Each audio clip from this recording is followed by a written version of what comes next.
Welcome to my Saturday morning midlife crisis where cartoons are out, coffee's in, and adulthood is the plot twist nobody asked for. I'm Austine. And I'm Alex. So, I don't think you've watched Summer House.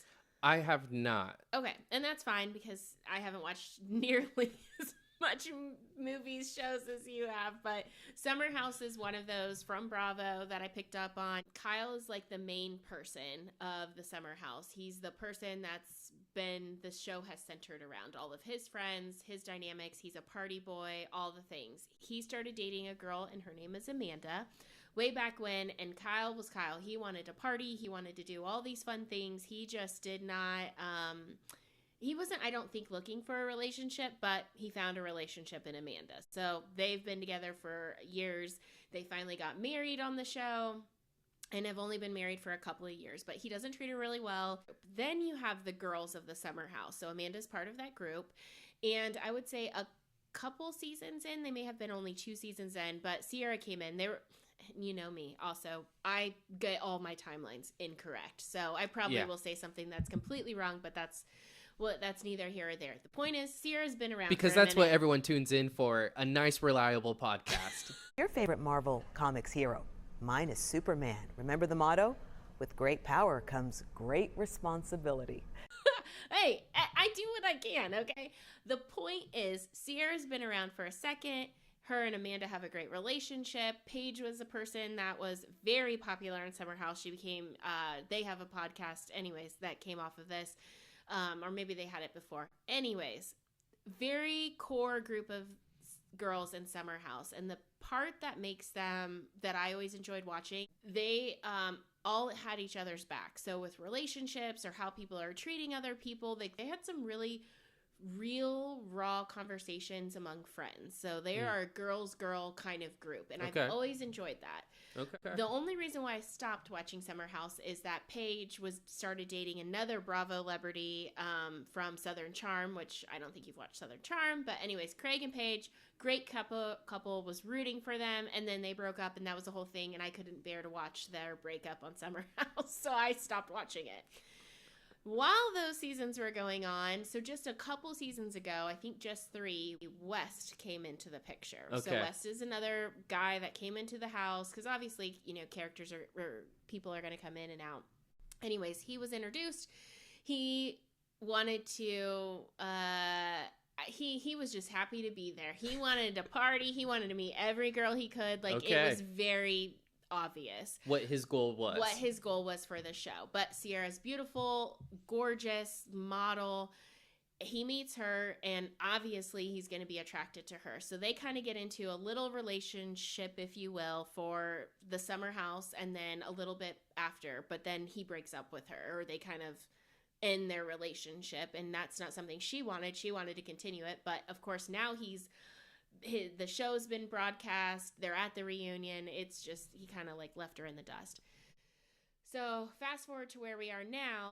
As they're navigating, Kyle and Amanda are going through a divorce. So they just announced their divorce earlier this year, and everyone was like, thank goodness, Amanda. She's really pretty. She's, again, all the girls have always advocated for her, stood up to Kyle and been like, you talked to her horribly. Like, you cannot do that to your wife, and before that, your girlfriend. So everyone was like, yay, Amanda is free. We're excited for her.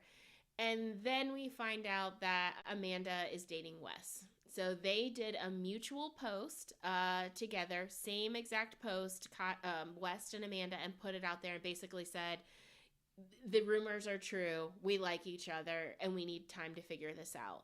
Now the Bravo world was like, is this Scandavol 2.0? Which, no, it's not, in my opinion. It's absolutely not, for 1,000 reasons, and if we need to do a deep dive there, we can. He was sleeping next to her. This was his life partner. If he can do that to her... Well, if you're going to judge my character, you need to get in line. Moment in... what do you call it? Like pop culture? Oh, it's a pop culture moment. I mean, when Tom went into Traders, Scandavol was still talked about. Yeah, exactly. And there were so many dominoes after that. Ariana became the host of Love Island. Right. There was some Dancing with the Stars things. There were some other opportunities that Tom even got afterwards. Like, Yeah. like you mentioned, the Traitors, and then I think there was another show that he did. was on like a Special Forces. Special Forces, yeah. So there was so many things that came from that. Anyways, back to Summer House. I think the part where I just was like so annoyed, frustrated, is that Bravo's obviously going to want to capitalize on this because they saw the fruits of it from Scandavol. So what has happened is now Summer House has filmed the reunion.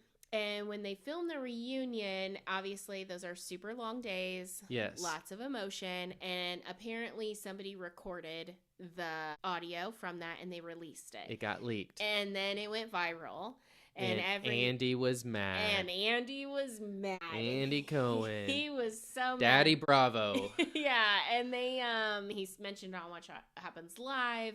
Bravo put out a social post, which I agree with all of that. I think all of that was the right feelings and the right stance to take and all of the things, because I do think that there's something to be said about not letting it, just putting it out there in the world with no other surrounding context to it, because it was just a little moment that was released. Yeah. Do you want to do something that ultimately could affect the ratings of that show?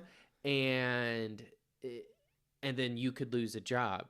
Not maybe because you weren't found to be the leak, but because, all right, it's just not doing well. It's not performing well. We're not getting the views anymore. Right. You know, why would you sabotage something like but then again, I'm not in showbiz. I don't know. Well, I don't know why people do what they do. I didn't like it, but I think what I didn't like more is now I saw that Bravo has released, they're going to do private screenings of the reunion of Summer House in a theater.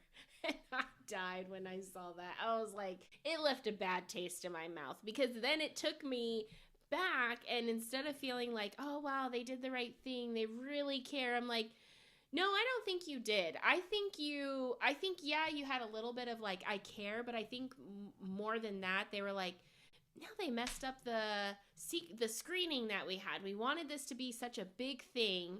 I don't get it. I would not have done it for Summer House. They're not like, Summer House isn't Vanderpump. It has a lot of followers. A lot of people watch it. Like I said, it's a good, entertaining show. Yeah. But to do this private screening, I just don't think it was it'll be interesting. I'm sure it'll be a theater full of people. Again, isn't Vanderpump. It has a lot of followers. A lot of people watch it. Like I said, it's a good, entertaining show. Yeah. But to do this private screening, I just don't think it was it'll be interesting. I'm sure it'll be a theater full of people, but I didn't get it. No, that's a good point, because that's what I was just saying about the views. Now we're talking about ticket sales. Yeah. So, I mean, it's not many theaters. It's like, I think a couple in New York, maybe, but they do pay for that space. Yeah. So they still need to make some sort of return on an investment. Yeah. You know? It's bizarre. I just, when I saw that, I was like, okay, so were you really upset someone leaked the recording, or you knew that this was you were gonna do this in theater? So it made me give them the side eye. Yeah. I don't like that. Well, out of everything that you've said here, what I will say, silver lining, is that Bravo's coming to the big screen. Yeah, Bravo. What's gonna be next?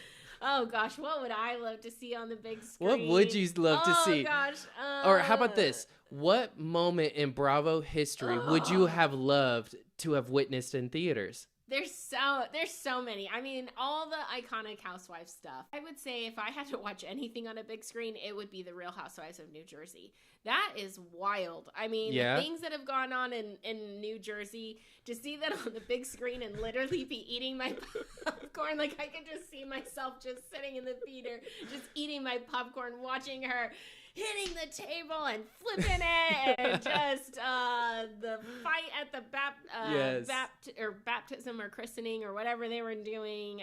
Just the I threw your husband, or your husband's in the pool, and then it was like, who put him in the pool? Me and my husband. Like, there's just so many things that if I had to pick one season, it would probably be New Jersey, because there's so much every season. Good stuff. Yeah. But I mean, oh gosh, so many things Gosh, I'm gonna have to think about that more. But my like immediate was New Jersey. New Jersey. Yeah, because right. I would just be sitting there, literally eating my popcorn, watching it all go down. I love that. I love that.